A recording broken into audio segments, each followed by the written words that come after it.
Hey, I'm Josh Cable, editor of Counterman.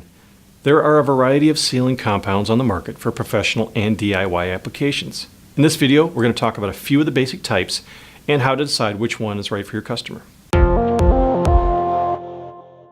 This video is sponsored by L-Ring Klinger, shaping the future of mobility with environmentally friendly engine solutions. Visit lringklinger.com to learn more. One of the more common sealing compounds is the RTV silicone adhesive sealant. RTV stands for room temperature vulcanized, and it's a type of sealant that cures by reacting with the humidity in the air. A high temperature silicone sealing compound can be used in a wide range of repairs. Smaller sealing gaps might require a high temperature sealing compound made from a synthetic resin. This type of compound forms a sealing film from the evaporation of the solvent. A third type is the anaerobic sealing compound. This type of sealing product can be used on flat, metallic sealing surfaces, and it's called anaerobic because the sealant cures in the absence of oxygen.